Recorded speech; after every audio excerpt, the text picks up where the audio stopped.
All right. Hello, everyone. Welcome to our first evening with the experts of 2022. My name is Alyssa. I'm the Community Engagement Coordinator here at NAMI Multnomah, and I'm joined by Dan and Salina, who are peer support specialists with us, and they're going to spend some time today talking about receiving peer support services and providing peer support services and answer any questions that you all may have. So I will go ahead and hand it over to Dan. All right, hey y'all, how you doing tonight? Some of you all look familiar. I heard some of you all talking before we got started. It sounds like we got peer support specialists out there in the audience tonight. That's awesome. I look forward to hearing more about you all like through the question and answer part of it too. Some of you do look familiar, probably cross paths somewhere out there. I'll introduce myself a little bit more. You know, like Alyssa said, my name is Dan Friedrich. I work for NAMI Multnomah as a peer support specialist. Right now I'm a peer mentor at Providence Portland's emergency department. Be shifting roles into a veteran peer support role. I'll tell you more about that resource at the end of the presentation. I don't want to suck up too much time in the beginning, but there's something exciting happening that NAMI is being a part of in the peer support realm. So, first I'll give you like a broad sort of like what maybe the book says about what peer support is, and I'm going to add my own take on it from my lived experience, both as a peer support specialist and an individual who has accessed peer support, part of my recovery. A peer support specialist is someone who walks a path of recovery and has walked the path of their own recovery and is trained to walk with someone during their recovery to provide support, empathy, help them feel seen and heard, and use lived experience to help empower, offer resources, offer encouragement, and little pieces that are, I like to call it like intangible parts of recovery that are so helpful while someone's accessing like a medical model or spiritual model or whatever model resonates with them most. Maybe it's a group of models. I like to use the word walking with someone because as a peer, a lot of times I go in there deep with someone. I get right where they're at, meet them where they're at, see them, talk to them, and then listen to them and give them the power in the conversation to tell me like what they need, what's going on with them, to help advocate and connect them to resources. A peer support specialist will model self-care and effective recovery skills. A lot of times I'll add that into my conversation with someone. So let's say talking to someone I know is activation going on or they report activation, I'll start to do a self-care skill that I like, see if it resonates with them. Maybe we'll do it together. Just model that self-care skill versus me like trying to tell someone what to do. I don't like to do that ever. It's more about just modeling what's going on, what helps me, see if it works for them. And if it doesn't, find something new, find something different, kind of clean that out and flush it out.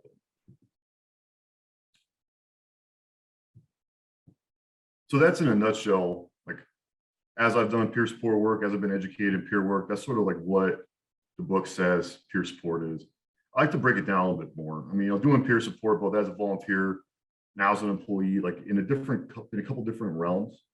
The one thing that I hear time and time again is that a peer helps someone feel seen in a way that's human, helps someone feel like they're not alone, like in a real way, to where it's not a platitude anymore. It's someone that, someone who has gone through something similar. Oftentimes someone who looks like someone who needs peer support, they'll provide that resource. And for me as a person who accessed peer support, what it did first for me was gave me the hope that I could recover too. I was in a place where I didn't think recovery was possible. I didn't think I was going to be able to. I mean, I kind of given up hope on myself, on the world, everything. And then here in walks a peer support specialist, I had no idea what he was doing. And he just talked about like where he'd been, how he'd recovered.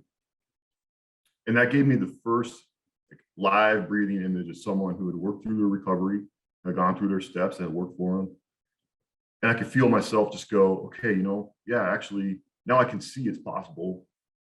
A little bit of hope and faith in myself started to grow from that experience, started to blossom. He planted a seed, he planted a seed that, I could do it too. And so when I step into my role and I step into an encounter with someone, my hope is to plant a seed similar to that. I'm not trying to have the answer. I don't. What I'm trying to do is just let someone see me, see what I'm doing. If it resonates with them, if I can help them, if I can support them, if I can walk with them, and just plant that little bit of seed that there's hope on the other side of this, that my recovery is something I'm grateful for, the journey is something I'm grateful for. giving back in that way was really important to me. And that's the main reason why I stepped into this role. Once I was at a place in recovery where I was able to do it.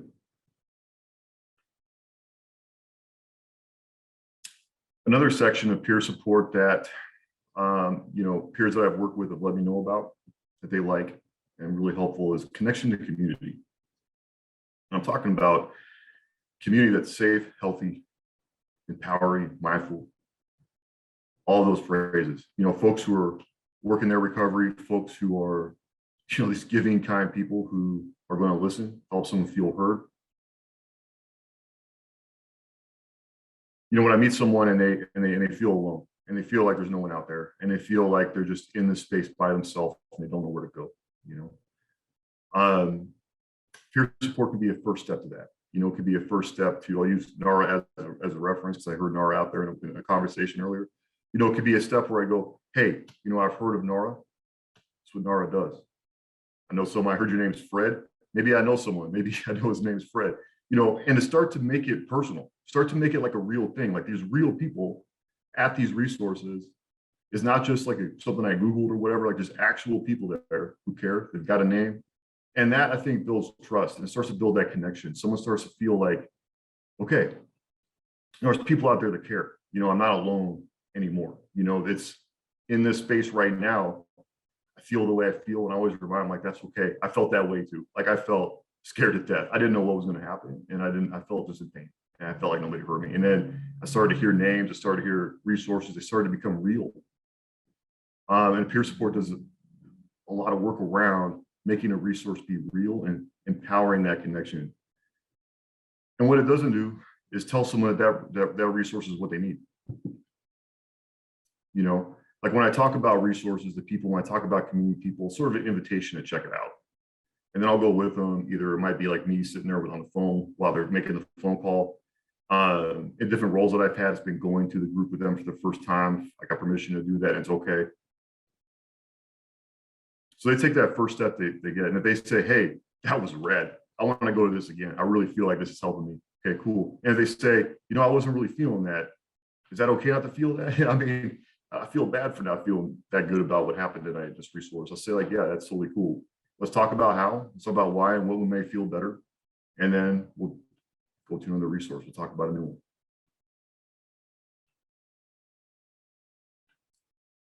And because, tonight we're talking about the veteran resources and veteran peer support and things too. I know something that's cultural for me as a veteran is oftentimes cultural for many other veterans that I've worked with. Sort of this feeling of, I have to access the resource to be really good at, and I don't want to say no to it. I don't want to say no to the resource. Maybe it's about me. Maybe I want to put this on my shoulders and say, like, I'm supposed to like this resource. It's there to help me. And I know me as a peer support, I'm also really open to letting folks know that if they don't vibe with me as a peer support specialist, I know other peer support specialists. Let's connect them with one that they do vibe with. Let's find someone that works with. Never put myself out there as either the only peer support or the only peer support somebody needs to work with. So I know, like, I encountered that with myself where I feel kind of bad saying no to somebody trying to help me, especially after how much time it took me to say I need help. And sort of modeling that too, that's okay. And that's part of the process for me, and helping someone feel comfortable with that. And finding what resource works for them is really important. Another part of that, it's sort of encompassing in, while we're talking about resources, building connection, doing those things, is to reinforce boundaries, reinforce what I'm able to do as a peer support specialist, reinforce the time that I have, the scope of work that I'm able to do, and always be thinking about someone referring a higher level of care when needed. And always thinking about, like, what I need as a peer support specialist to be able to do my work. So I think that's important to do, not just for myself, right? Like, I mean, I know the old phrase, like, we can't help someone if we're not helping ourselves, and we're out of energy and we're burnout. But it was helpful for me, the peer support specialists that worked with me a lot, watching him model his boundaries and talking about his scope let me know that I could also take my time. I could also give myself space. And it built trust in him, because he was honest about what he could and couldn't do. And that helped me build a connection. It helped me build a connection with him. It helped me build a connection with the resources, and helped me take care of myself and, sort of access my skills and things. I mean, he would always be available to let me know, to let me know, if I needed something, I could reach out to him, but he'd always say like, hey man, I do turn my phone off at night. So, we'll talk on Tuesday. Something goes on, hit me up with a text or wherever. I'll see if I can make some time for you, whatever. In the meantime, here's some resources that are always around. If you need to, hit them up. Let me know you hit them up so I know if we need to have a conversation, I'll make some time for you. But I liked how he didn't say, I'm always available. I mean, it was hard to hear, but as a peer, I always want to be available. I mean, right now, this minute, it's hard for me to say that because I do want to always be available to someone. But I like that idea of, building connections, modeling those boundaries, because every community I'm a part of, folks need their space, they have their boundaries too. So that's another facet. And before I keep going on to my next topic, which is going to be like the role that I'm doing now, I want to talk about a little bit working in the hospital. I work in the emergency department, doing crisis intervention there too. I want to check in with Salina and see, Salina, do you want to go now? You want me to keep going? Okay, before I move on to the next part, does anyone have any questions about anything I've talked about or what peer support is for me? Awesome. So I want to talk about, does anyone here, just so I'm aware, does anyone here work in a hospital environment, work, either clinical care, emergency department as a peer or a provider? Okay. The reason I got into this role is that I've been a patient in an emergency department. For me, it was a patient at, VA Portland's ED, where I presented first time. A little background, the NAMI Connects program started last year, February, kicked off, providing in-person peer support in the emergency department in support of crisis intervention, working with social workers, working with the ED staff. It was a new program, it was a pilot. I mean, a few other resources that tried to do it before. It was also an interesting time to do it. I mean, we're during the COVID pandemic, there's a lot going on. And I saw the opportunity come up and I thought to myself, like, hey, how cool would that have been if I'd been in the ED and there had been a peer there? So I thought, okay, I'll do this. And what that job looks like is providing, getting referrals from the crisis intervention specialists who are social workers to meet with someone who may be open to peer support. So it's not always they're 100% looking for a peer. They 100% want to engage in recovery. They're 100% ready. It's just they're open to having a conversation with somebody. And to give you all some data before I go into the story a little bit further, in the past year, we've met with close to 350 patients, reduced recidivism in the emergency department of Providence by 46.9%, which means 46.9% more people are connecting to resources, continuing on with their care, and not coming back to the ED that year. It's sort of hard for me to wrap my head around that number because when I do this work, I don't think about statistics necessarily. I mean, I go into every single encounter, every single meeting, peer encounter, the same way, just looking to have a personal conversation with somebody about who they are, what's going on for them, and what they're thinking about, what they want to do next. The thing I learned not to do really quickly was I don't walk in the room and say, how are you doing? I say, what happened? What's your name? What's going on? Tell me about yourself. And the reason I do that is because I felt like it was sort of redundant to ask somebody in the emergency department. It would have certainly been redundant to me to ask me, like, how are you doing? Like, well, dude, I'm in the ED. Like, not that good. But our hope is to add a new element to what the hospital's doing to help social work out, add a new element to help someone feel like there's just someone there. So we don't wear scrubs, we have like a name tag and stuff, but we don't wear scrubs. We look like, to be fair, the first couple of months I was there, people thought I was a doctor or something because I was walking in jeans and a t-shirt. But we try to just look like a person that's just there. And of the 300 and so odd people, the one thing I heard the most was what they got out of it the most was just feeling like they weren't alone. And as someone who had gone through a similar process, who had gone through similar frustrations and the difficulty of navigating the healthcare system, the difficulty of understanding what care is, just accessing the care. Someone to have a conversation with about contemplating sobriety, talking about mental health for the first time. What was most helpful? Just hearing someone say, I felt like a human being, I felt like I was seen, I think was, so statistics aside, when I think about what the success story is in that program, is that time in and time out, I'd hear someone say like, just thank you for coming in here. I feel a little more comfortable and a little safer. I feel like I'm not alone in this process. There's people out there that have gone through this. I feel a little bit of hope. I feel a little bit of faith. And maybe I don't feel those things yet, but I can imagine them. And so part of our role is to meet someone, talk to them about what's going on. We also do advocacy with social work. Sometimes we'll advocate to ED docs with social work and things like that, as far as like helping someone get to inpatient, helping someone get to outside providers, maybe IOP. A few of the resources I've heard in this room, like NARA, places like that, like helping folks access those resources, know what they are and think about them. And so another big part of that is, once the introductions are done, once the conversation is flowing, to help someone imagine what resources would be helpful for them, what resources are feeling like are helpful for them, and also to explain and help them understand the resources that have been offered. Like inpatient, like I go up to inpatient, know what inpatient looks like. I've been inpatient.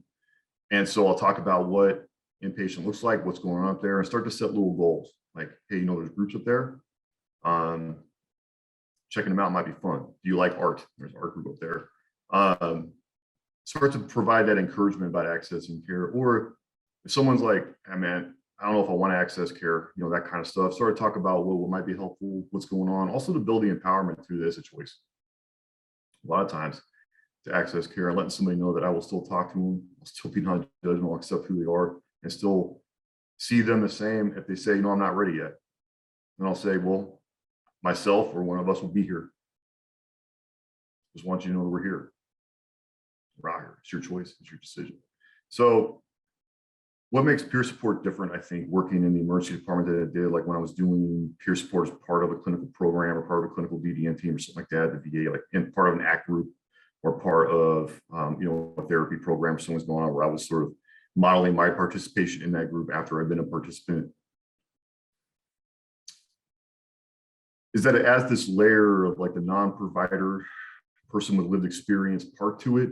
As we were integrating with the emergency department, a lot of the work that we were doing was helping the ED staff know like what peer support is, starting to see the value in it, meeting them where they're at, and sort of, navigating what we can and can't do. And I was a little worried. I mean, I thought like when we went into it, it would be really hard. I thought there was going to be a lot of pushback and things like that. And there was a little bit. I mean, it's a new program, stuff's new. There's a lot going on in healthcare right now. But within a few months, as people started to see like what it looks like to sit down with somebody, have empathy for them, start meeting them like that, talk to them about that, get them they have these little Uncrustables. I don't know if you know what those are. Get somebody in Uncrustables, start, bridging the gap with somebody, helping them feel seen and comfortable.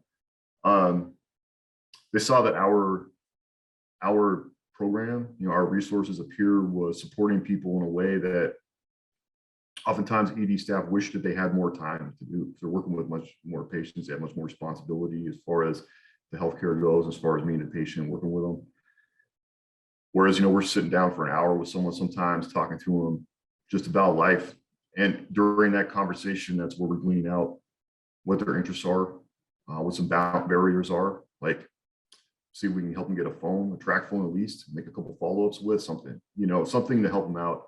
And then bringing that information to nursing and to the social workers, let them know also, like, here's an additional needs this individual has, so they can better advocate for that person as well. Helps them out. And so, after a few months, they decided like, hey, let's keep this going. Let's do this some more. So the real value, I think, is add something that I legitimately feel like shouldn't be unique necessarily, but I can understand what time requirements, but adding this human element talking about lived experience, talking about being vulnerable, talking about my own life with someone in a way that's empowering, in a way that helps them feel like someone has actually been through it, is talking to them and has their back and sitting there with them. And then on the ED staff side, a lot of them wish, hey man, I wish I could sit there and talk about what has gone on my life, like what informed me and my process to become a social worker, become a nurse, and things. So thanks for going in there and doing that, and helping someone know, that we all have a story, stuff going on with all of us, and allowing that to empower someone and really hearing their story and getting their story out there. All right, cool.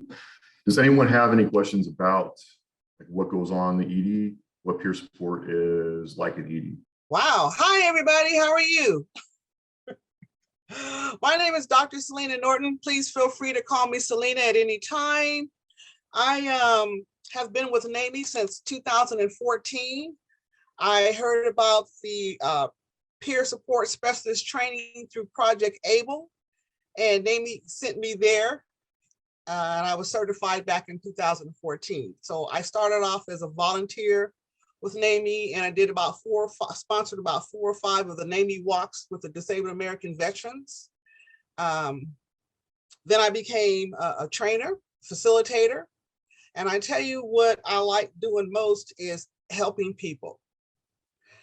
I developed post-traumatic stress disorder back in 1996, so I've been living with it for a long time. I was in the military, and I didn't retire until 2005, so I had a couple of traumatic experiences while I was in the military.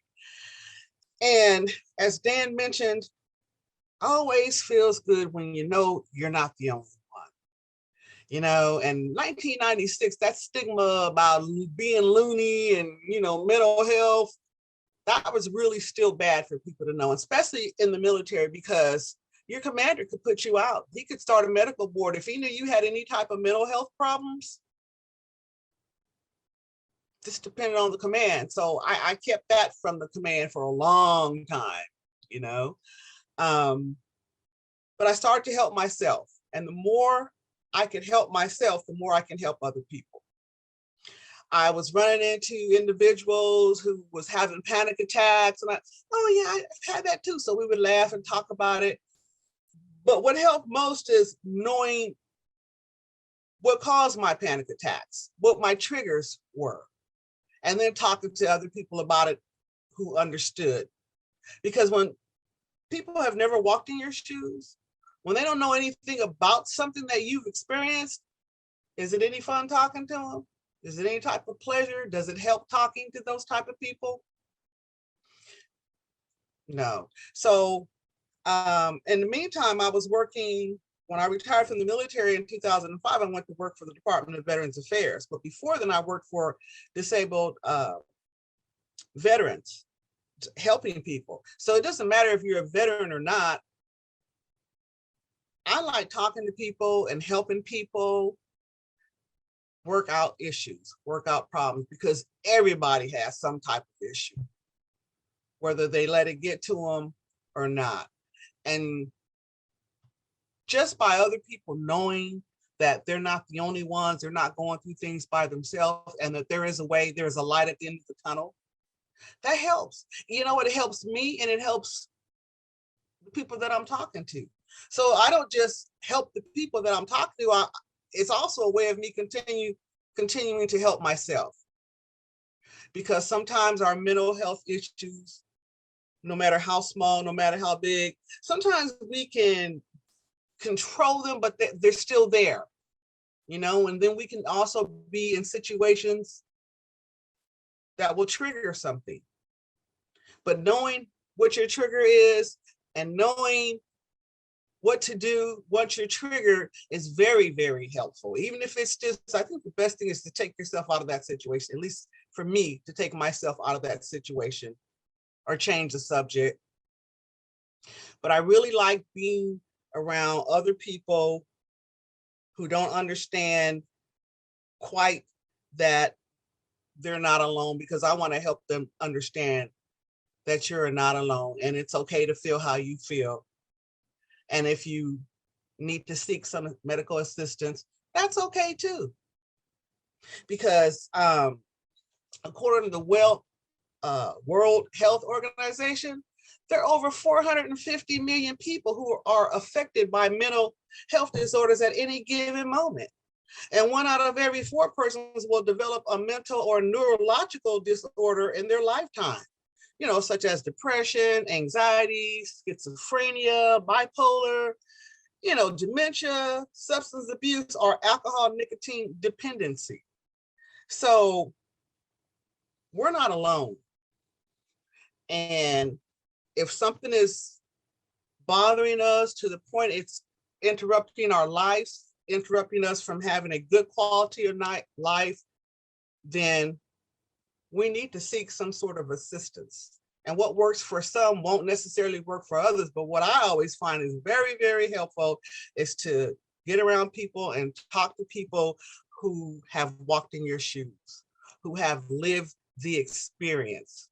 And I think that is such a wonderful thing Dan's doing. I wish he had invited me to go to the hospital and be there for people, because like you said, there's people that are going through things and they end up in the hospital and no one understands them. And then they look up and then they see Dan, and Dan's talking to them like a person, like they're okay. You've gone through some things, but you can survive this. You can come through this, and then get them helpful resources. Sometimes you have to hold their hand.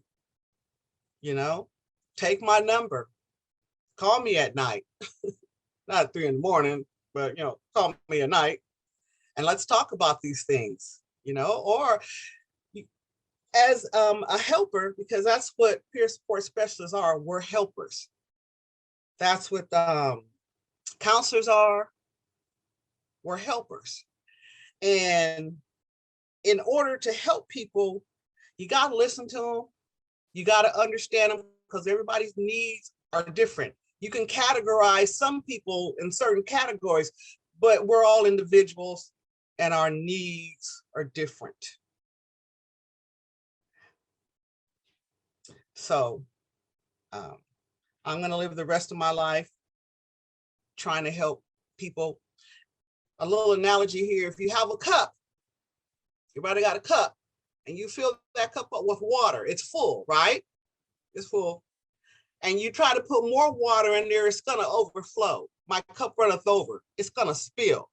So you don't have to just put water in that cup. Imagine it was a cup full of knowledge, money, love. If it's full of money and I'm still trying to put more money in, that money's going to go to waste. So the money that's overflowing, I'm going to empty my cup and give some donations, or give that dollar to the person that's panhandling, or someone needs a lunch, buy them a lunch. And when I empty that cup, now I have room to fill it up with some more money, right?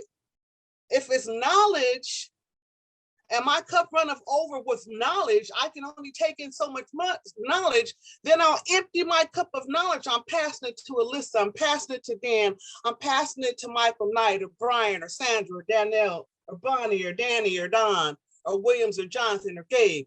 I'm passing what I'm learning to you. So now my cup is empty and I can fill it up with more knowledge, and I go learn more and I pass that on. Sort of like, train the trainer. I'm helping myself and I'm helping you, but believe you me, the people that I help me to help myself too. And it's very therapeutic. And I'm just glad to see everyone turn up tonight, because you're taking in knowledge. Some of this you may have already known or heard. Some of it you may not. But some of it you'll end up saying it to somebody else somewhere in your lifetime, and that will help them. So I take pleasure when anyone from NAMI, Dan, Alyssa, anyone says, hey, you want to get on a panel? You want to come back? Yes, I'll talk. I want to talk. I want to help people, because, love thy neighbor as you love thyself. Do we have any peer support specialists other than Dan and myself? Oh, awesome. Sandra Williams, Michael, awesome. Have you applied that other than just have the certificate? Have you, because, there's a lot of hospitals and clinics and a lot of places who are hiring peer support specialists nowadays, or even volunteers.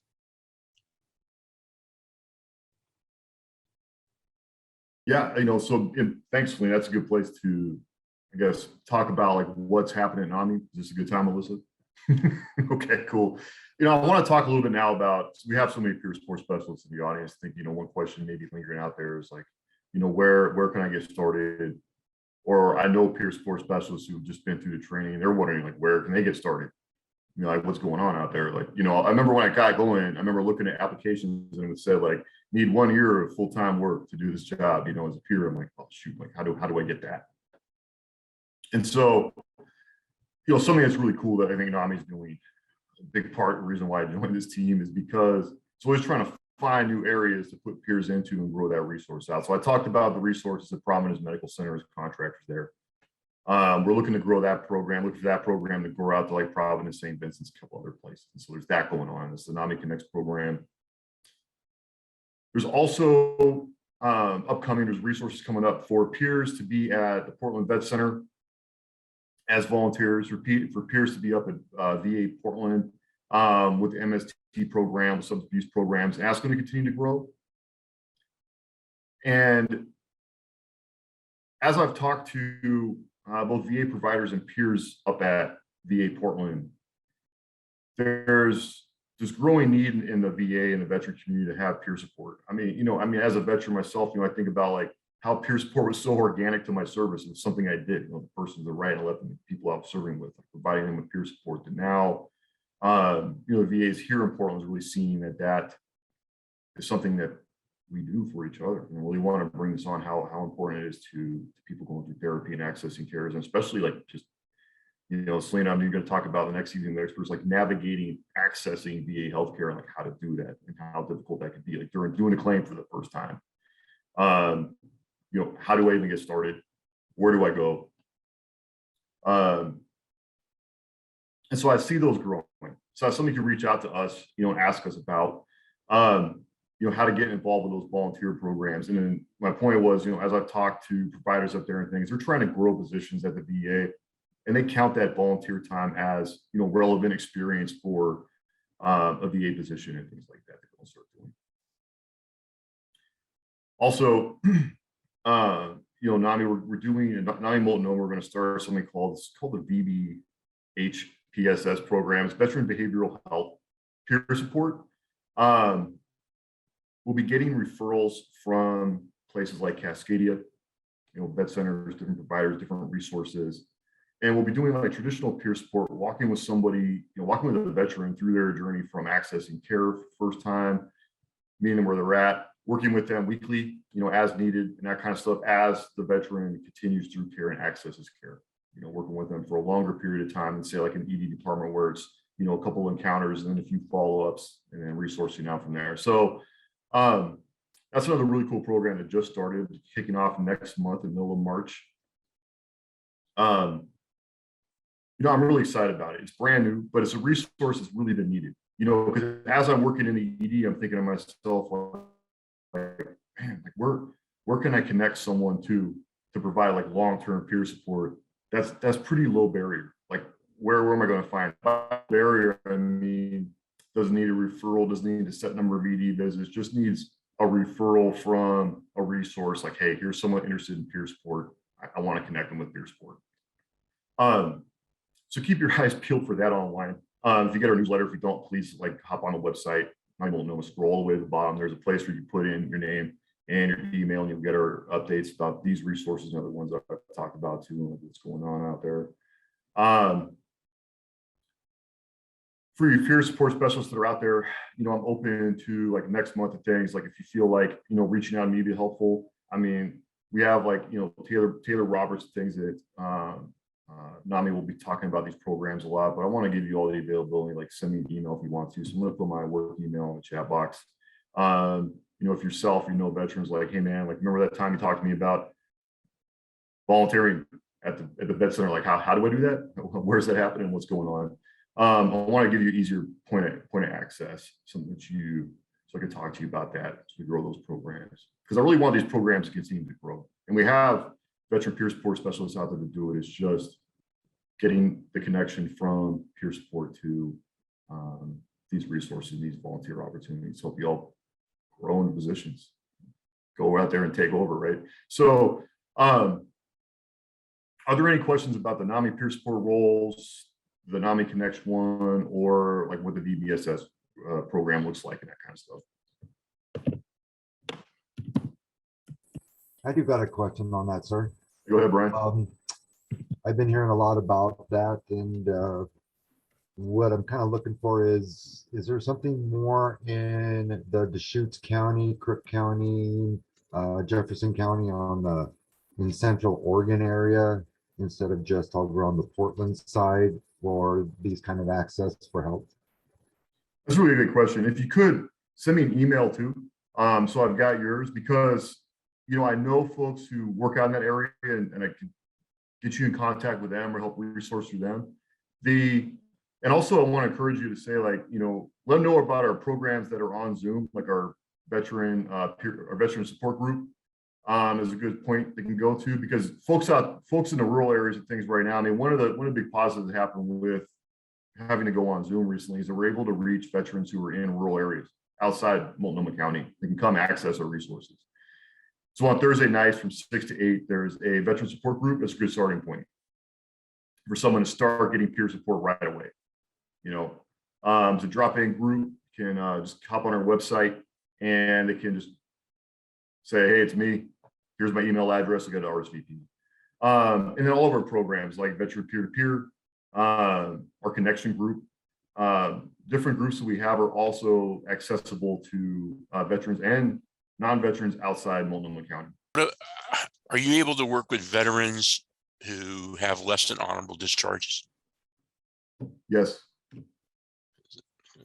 Because I just know all of the.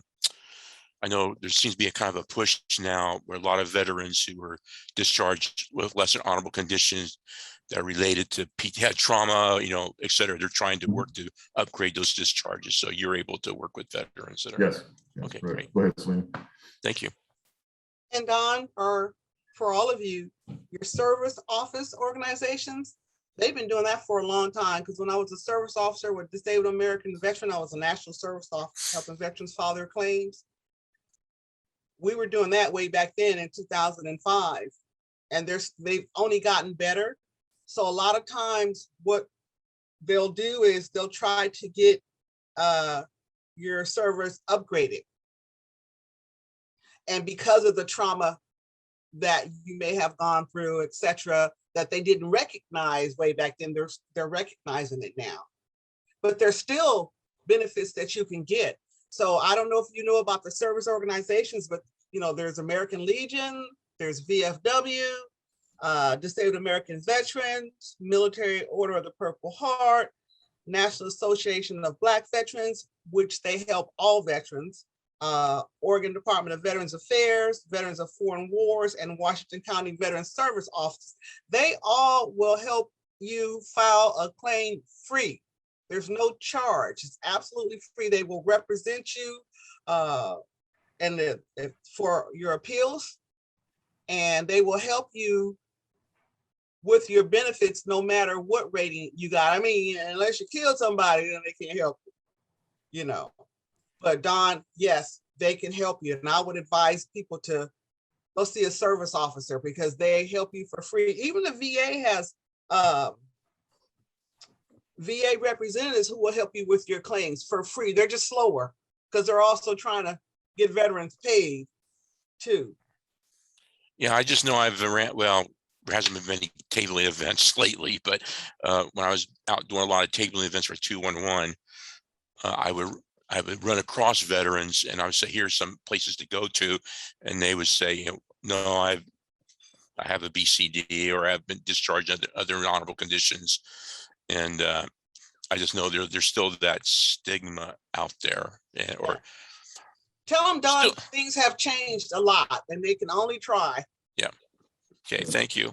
You're welcome. That was a great question, Don. Thanks for asking it, because it's so seamless here, like at NAMI. A big reason I stepped out here to do this work was to offer resources to veterans who felt marginalized, or maybe stigmatized by the VA for any reason, discharge included, and start working for them. And that's been the case. I mean, there is a group of folks who are out there. So I'm glad that you asked that question. I'm glad that we were able to provide a resource for folks who need care. So I think what I'll say to close to y'all is, number one, thank you for listening to me talk for as long as I did. And also, number two, you know, something that is always interesting for me, something I noticed while I was talking is that I just want to say, you know, peer support matters to me so much, matters to the peers out there. I know this matters to each and every one of you. But it's really hard to talk like on and on about peer support work because I just go help someone feel seen as a human being, accepted, and not alone. And that carries so much weight that I almost don't want to talk too much more about it because I don't want to just that's what it is in 2 seconds. Like that, but that 2-second comment or that 2-second frame, it just is so needed out there. So thank each and every one of you for A, being here tonight, and B, doing the work that you do. You know, it's so important to people. It's been so important to me. So thank you for what you do, and I really appreciate you. Bonnie, how come it looks like you got a question? You are so right, I do. My question, I am relatively new to peer support, the concept of peer support, and we have a new program at the college that I work at, which is CFCC, where we get to work with our veterans now. In this capacity, we're hoping to build a peer support aspect of our program. And so I am very green, and I'm wondering, I know a lot of you are experienced in this already, so I'm wondering if I can follow up with either you or Dan to talk a little bit more about how one becomes a peer support specialist, and or how our students can become trained to support each other if they're interested in that. Well, Dan is employed with NAMI, and he's got all the right connections. So Dan. Thanks, Salina. Yes, that is true. Salina, you know a lot of them because you lead them. So Bonnie, that's a great question.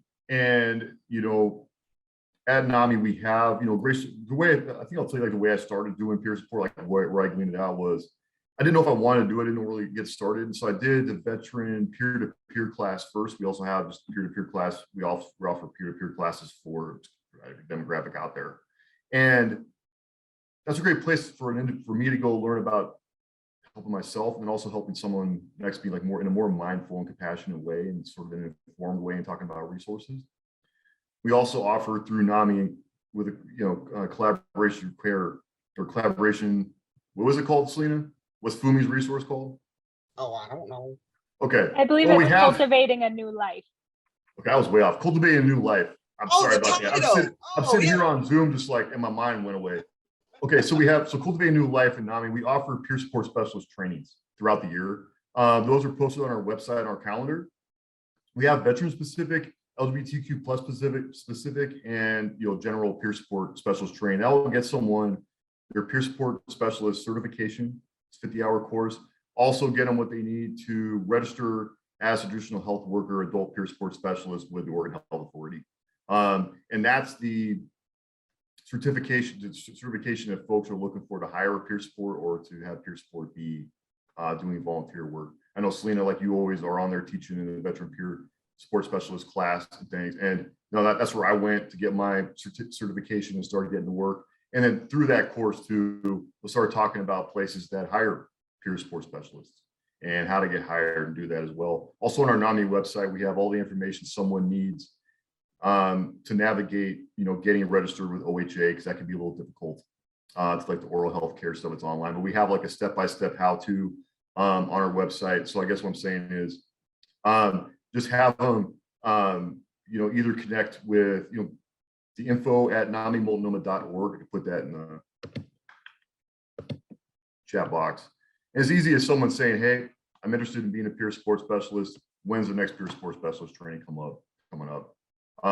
They're free classes. And that's unique. A lot of times these peer support specialist certification costs some money. NAMI and through Cultivating a New Life doesn't cost anyone anything, just like all of our programs are free to the consumer. So I'll put the info in there, and I'll just put our website in there just to, just to make sure. Also, going to some of our support groups, like peer support groups like Connection and things, is another place for someone who's thinking about peer support to ask questions they may have, such as, when am I ready to do peer support?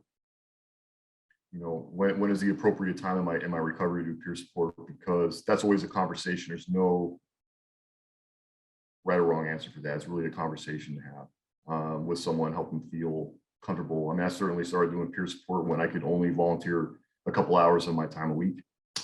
So there's no point where I went, okay, now I'm ready. It was really just a conversation I had with other folks doing the job.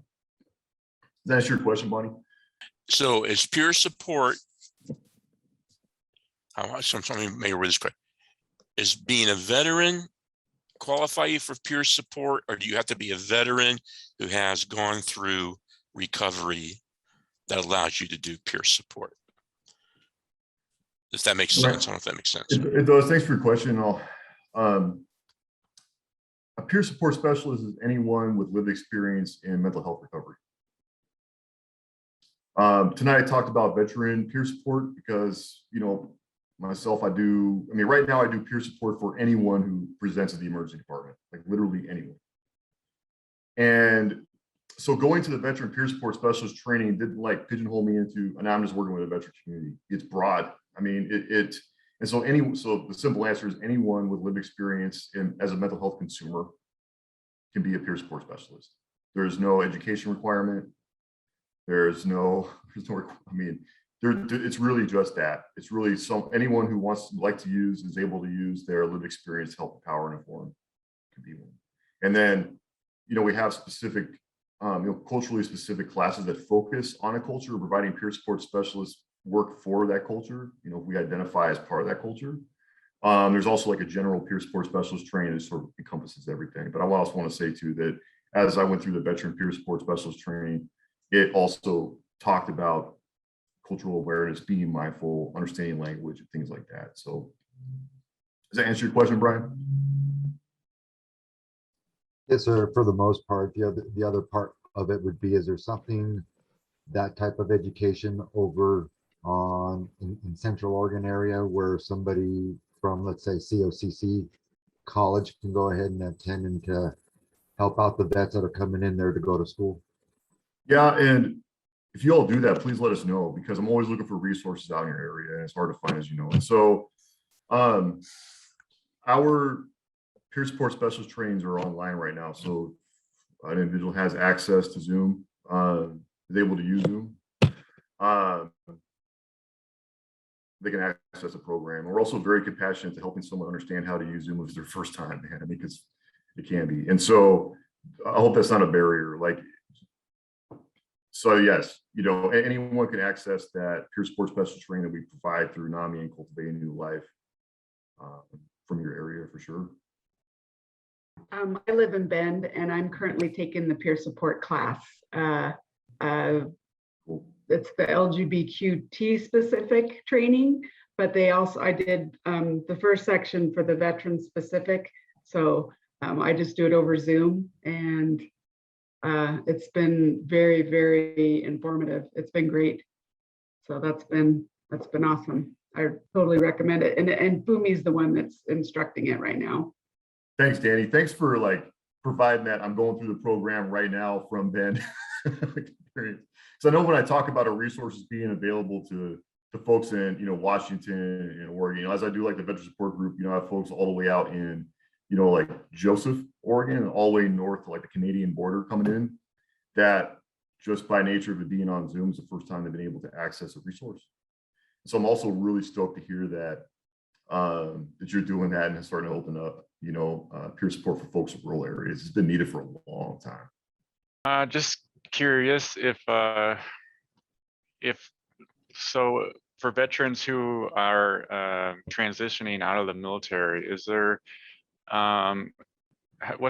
is there a way or a method that for reaching them before they get to a point where they are at the emergency department, or is that talked about, or how does a person get into peer support other than through, you know, a crisis or something? It's actually, I would love to, I wish right now I had an answer for you on that, because I mean, that's something that is the question I have all the time, like, you know, how do we become more able to meet someone before crisis, you know, and you know, find that intervention sooner, especially, you know, someone transitioning from active duty or reserve military life to the life afterward, you know, where so much of that struggle happens. I think what I'll say is we do a lot of outreach. We try to meet folks who are coming back from deployment at the bases here in Portland or bases in our area. You know, for folks who live, you know, outside of Portland area too, I think that'd be a good starting point as well, is to think of programs that just go out there and try to canvas and find and be like a first step for someone who might be thinking about it, might have something going on. It's been tough with Zoom being the way we do it. We used to go like tabling events here at Pang, and a couple of the National Guard bases in Portland when folks are leaving for deployment and coming back for deployment. But as far as like a really fluid way, Jonathan, like I would say, if you know folks, or if you have access to that, just let them know about our programs, let them know about what's out there, what's going on, so they can take that first step too. Does that make sense? Hey, Dan, on this program, does this really help out those vets that are basically coming out or possibly still active, like National Guards and stuff, that are having a family and also going to school at the same time, and helping with the pressure from their veteran side and on their school side? Is this program also good in helping in that situation? Are you talking about the like the peer support work that we're going to start doing, that we take referrals? Or are you talking about like peer support in general? Just peer support in general. Like Danny was is out here in Bend, and I'm way up in Prineville, but I've talked to a couple of people that have come to our lounge, and the stress of going from a very disciplined lifestyle and everything that they've been experienced to where they should be talking about it, as in getting a little bit more proactive in helping it before it gets to the ED in those situations, while they're trying to also maintain their GI Bill, going to school. It is a lot of pressure on us, on us, to where is this peer support going to could that help in both aspects of that area? Yes. As I do my own work in this role, you know, that part of what you're talking about always becomes part of the conversation. You know, it's because that was part of my lived experience, was, you know, getting out of, I served 8 years, getting out of the military, coming from that lifestyle, coming from that very regimented point of view, and then trying to figure out how to make it work, you know, and really struggling with like the different benefits, going to school, balancing that with, you know, what else was going on. You know, back then I didn't feel like I needed help in the mental health realm yet, but I needed help in just reacclimating to the world, you know, and finding a solid ground, and somebody who had, you know, maybe been down that road a little bit further. Sometimes I like to call the peer role like a peer mentor, you know, someone who is, you know, walked the path a little bit, with their path a little bit longer, and can get that support back. Because yeah, man, I mean, I wish that there had been a little more resources when I got out for that, or at least I'd known where they were, per se, you know, let's say it that way. So I think peer support doesn't necessarily need to be limited to just the ED or just mental health or just crisis, and it certainly isn't. I mean, it's a very broad field, and there's peers who work in, you know, every space, from, you know, talking to someone about GI Bill benefits, balancing stuff out with their family. We have family programs specifically for military spouses and veterans loved ones, to access, get care, get some awareness of what's going on. One's called Homefront, and the other one's called, you know, veteran support group, or spouse support group, family support group. Sorry about that, Alyssa. And